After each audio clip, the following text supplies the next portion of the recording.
Eu estou aqui com o escritor Marcos Damasceno, que lançou agora um livro, Dom Inocêncio Lopes Santa Maria. E é com ele que a gente vai conversar agora um pouquinho. Marcos, como foi a proposta desse livro? O que é que você quer passar com essa história? Primeiro, dizer da satisfação de estar aqui contigo e você faz um trabalho importante, né? Um trabalho essencial para a nossa memória da nossa terra. E Dom Inocêncio, ele é o pai de muita coisa, né? Você tem ideia, muitos baluartes da nossa história, como Padre Lira, são discípulos de Dom Inocêncio. E Dom Inocêncio, um espanhol, né, que adotou o Piauí, veio para o Piauí.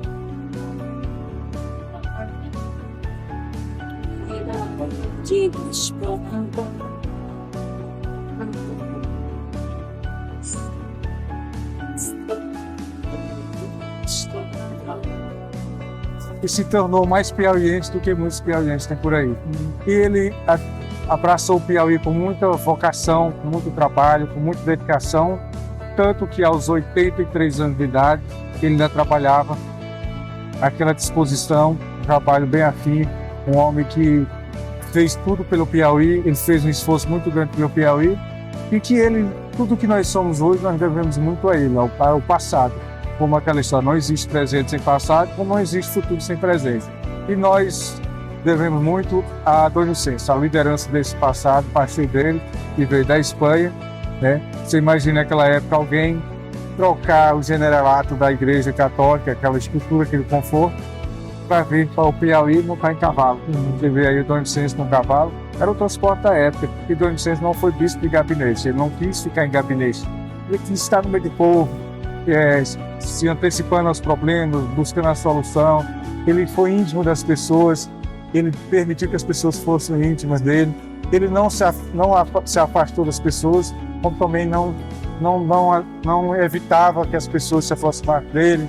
Enfim, ele tem uma convivência de intimidade e vínculo. E isso aqui facilitou também para a gente.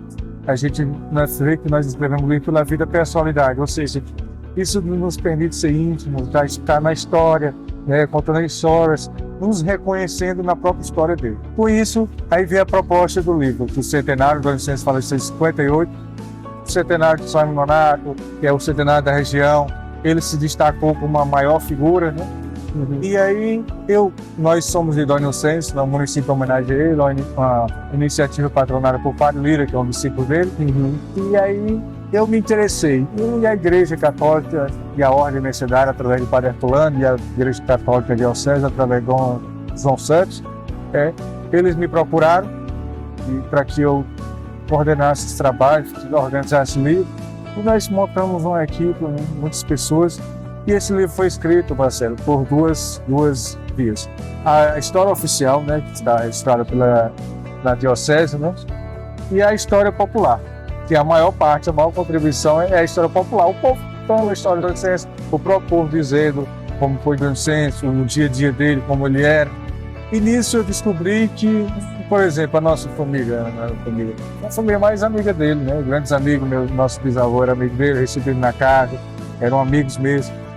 Nosso avô, nossos tios eram amigos deles, um vínculo. Daí cria um vínculo muito grande que a gente sente assim, uma satisfação maior ainda, né, em fazer algo por ele. Depois, Dom Inocêncio foi um homem que fez tanto pela nossa terra. Como história social, ele foi praticamente o governador daquela época. O Estado era ausente e ele foi o governador. Eu destaco uma coisa do Dom Inocêncio. Como governador, ele fez estradas, construiu poços, construiu reservas hídricas, né?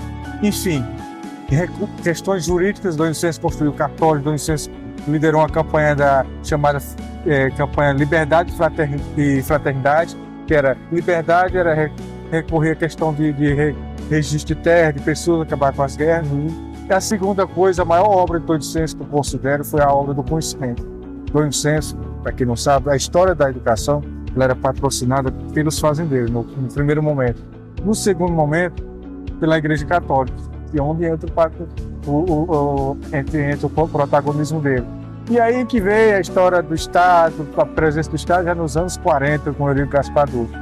A partir daí, Dom Inocêncio, durante muitas décadas, ele sustentou um sistema educacional da região toda, né? Ele correndo atrás de recursos, incentivando, trazendo pessoas de fora para preparar professores da cidade, da região. Ele formou o primeiro clero nativo, que fez parte Padre Lira, Padre Solon.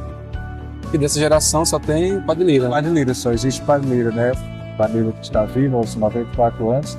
E tem gerações com o Padre Monsenhor Nestor, foi o primeiro padre da região, né? A ser ordenado, né? Da segunda geração veio o Padre Lira, Padre Solon. E Dom Vicente trazia as pessoas de fora, os padres da Espanha, como trouxe o professor Ruiz, trouxe a Mari Lúcido, que era argentina, era do Uruguai, mas estava morando na Argentina. Mas Lúcio construiu a Escola das Infâncias, né? Você conhece, uma escola quase centenária, uma escola que tem uma integral do Estado. E Padre Lira, mais Padre Solon, ou mais Monsenhor Nestor, construiu o ginásio Dom Vicente, botaram o nome do bispo, primeira escola de período integral do Estado. Tinha aula de latim, de francês, de espanhol, enfim. Era uma escola, tinha aula de música e teatro, coisa que não seria no Teatro 4 de Setembro. Que hoje faz falta, né? Não tem. Que hoje faz falta, para você ver. E ele bancava tudo isso, a escola tinha outras atividades, e com isso, ele construiu uma história de referência no mundo todo. Pra você ter ideia, Dom Vicente fez o Piauí para o mapa do Brasil, fez o Brasil para o mapa do mundo. Dom Vicente, ele é considerado o maior bispo do episcopado brasileiro. Existe até um processo de beatificação no Vaticano, né? Inclusive o postulador está previsto este ano a visitação a Nonato para poder fazer esse trabalho. O postulador é como se fosse o advogado do Vaticano, né? Então ele vai colher essas informações, né? E montar o processo. E Dom Vicente acreditou no conhecimento, e foi esse conhecimento que transformou a região. Através dele, que foi o grande pilar, surgiram, né, grandes iniciativas do poder público na área da educação, na área de infraestrutura. E por que ele ficou em São Remonato, a prelazia Bom Jesus, no Gurgué? Porque São Remonato ele morava em São Remonato, mais próximo do Rio São Francisco, que era um meio de transporte. Era o vapor, passava em Remanso, cidade antiga.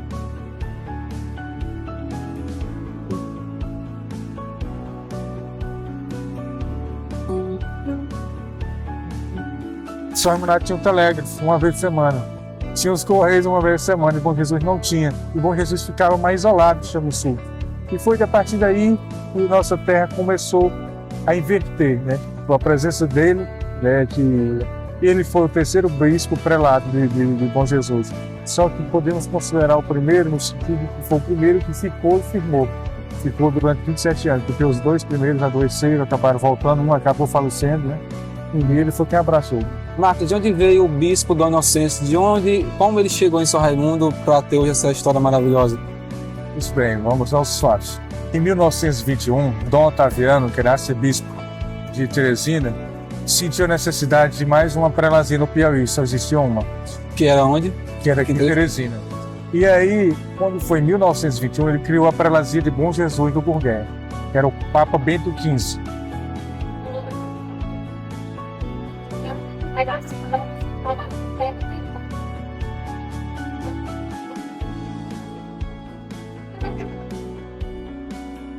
A partir daí, o segundo momento foi a necessidade, em 1920, de uma congregação ou alguém aceitar a prelazia de Bom Jesus do Gurgué.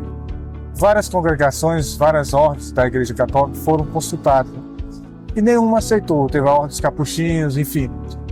E a ordem mercedária, ela tem essa característica das mercês, ela gosta do nomadismo, que é estar lá no lugar mais isolado, onde falta tudo, pobre, tudo isolado.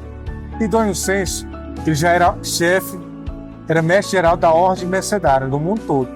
Ele era padre, ele era de Sotovelhanos, da Espanha. Ele é filho de uma família humilde, eram 5 filhos, 4 morreram de paralisia infantil, mortalidade infantil, melhor dizendo.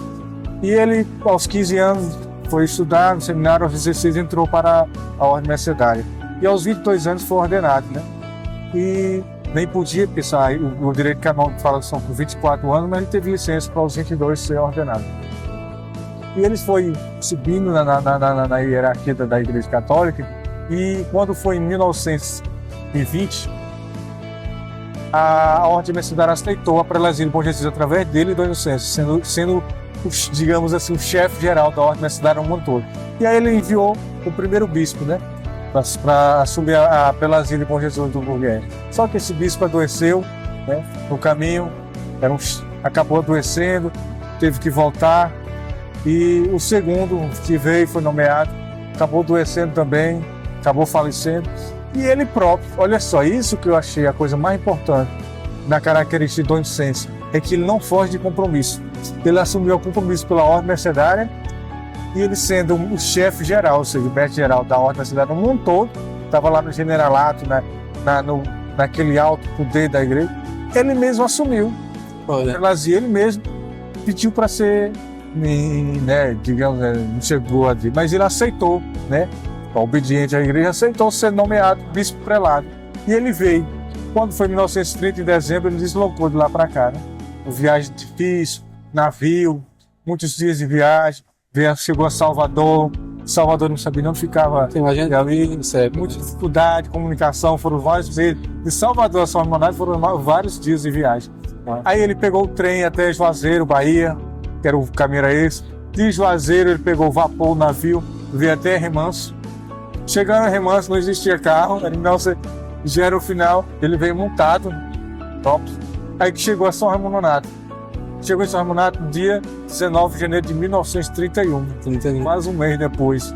Aí nisso, Bitoso Silva era prefeito de São Raimundo Nonato.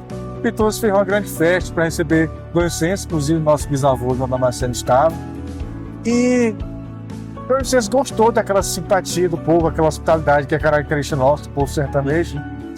E Dom Inocêncio, e o povo gostou, admirou um bispo ali comum no meio das pessoas, aquela maior simplicidade, aquela pessoa mansa, sabe? Sem pressa, aquela paciência de conversar. A gente tava uma figura autoridade, coisa que nunca tinha dado uma autoridade desse nível na região. As pessoas, ele não aceitou mesa separada, as pessoas contam isso, ele não aceitou queijo. Você falou, isso era uma das características dele. A simplicidade. Ele fez questão de se sentar numa cadeira humilde, com aquela roupa branca, estava sujo da viagem, mas não estava nem sentado, com aquele pratinho, comendo, no meio das pessoas, conversando. Pediu para conhecer a cidade, São Raimundo, que era pequena, ele saiu andando a pé. Uma das coisas mais importantes que o bispo Dom Inocêncio deixou hoje em São Raimundo, que é possível chegar, acompanhar e ver um legado de obras, de trabalhos deixados por um bispo que hoje tem continuidade através de outros bispos e por isso vai. Veja bem, hoje o MEC, Ministério da Educação, ele tem várias políticas públicas que são consideradas as grandes, né, salvações da educação do país e que já eram praticadas por Dom Inocêncio naquela época. E hoje eles lançam como possibilidade. Estão como novidade. Não é nada novo para nós. Isso é um legado na educação. Por exemplo, a cisterna. A região Nordeste copia a cisterna como uma grande salvação. Foi Dom Inocêncio que colocou o Padre Lira para estudar em São Paulo para fazer esse curso para construir as primeiras cisternas.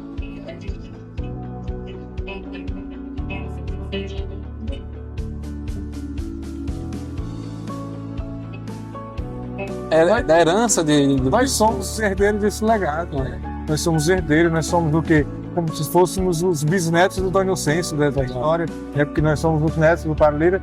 E é isso, esse legado do Dom Inocêncio, nós somos a própria história do Dom Inocêncio, nós somos o resultado dela, né? Nós somos os frutos, né, dessa história que ele plantou. E Dom Inocêncio deixou esse legado, se você conversar na região toda. Ele foi um homem que emancipou obras físicas, né, e obras também, né, do conhecimento, obras da cultura, né, da educação, como eu falei, da convivência com as pessoas. Dom Inocêncio passou um estilo de convivência pacífico, as pessoas não brigarem, viver em harmonia. Tudo isso ele passou. Ele fortaleceu muito o padrão de família, né? Dom Inocêncio, ele não era conservador, ele era muito aberto ao diálogo, à democracia.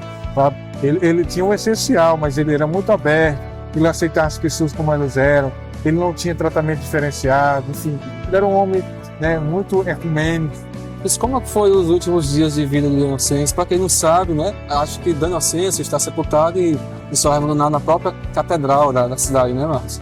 Dom Inocêncio, ele deixou um grande exemplo de amor e dedicação ao Piauí, pelo fato dele não ter renunciado, né, porque a gente sabe que é um direito do bispo ou do Papa, né, nós vemos o Papa agora renunciando ao cargo. Ele, aos 83 anos de idade, doente.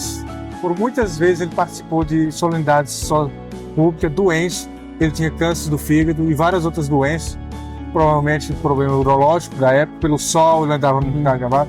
E ele não desistiu porque ele queria até o último momento dar aquela contribuição. a Igreja Católica, faltando poucos anos, antes da sua morte, alguns anos, enviou um bispo auxiliar e ele se dedicou ali até onde pôde. No dia que ele adoeceu, ele foi levado para Salvador, né? E lá descobriu que ele estava com câncer de fígado, enfim, que estava irreversível. E a única coisa que ele pediu foi para morrer no meio do seu povo, ou seja, o seu povo, que ele dizia, era o povo do Piauí, o povo São Ramonato. Foi um pedido que ele fez. Mas não foi possível para a época, né? Não dava tempo. Mas mesmo assim, ao que ele faleceu, a igreja achou por direito, né? E justo, por justiça também, que ele fosse sepultado no altar-mor da igreja matriz. E a morte do Dom Inocêncio foi igualmente a morte de um presidente da República, foi a morte de uma grande autoridade que causou grande comoção popular, né? De Salvador, Juazeiro, Petrolina, Cachaça Nova, Remanso e São Ramonato, todas as cidades foram, Dom Inocêncio foi velado com grande multidão, o corpo dele foi embalsamado para poder atender essa demanda, né? De grande coisa, aquela multidão de gente, pra você ter ideia, de Remanso até São Raimundo, o povo emendou, aquele monte de gente andando a pé, multidão de carro, o povo chorava, o povo desmaiaram, as crianças faziam homenagem a ele. Olha, não tem, uma das coisas mais importantes que eu achei na biografia do Dom Inocêncio era o amor que as crianças tinham por ele, que ele tinha também. Quando ele saía da igreja, aquele monte de menino corria atrás dele para tomar bênção, né? Ele chamava Padre Herculano, era um, tem até a foto, ele chamava meus pequenininhos.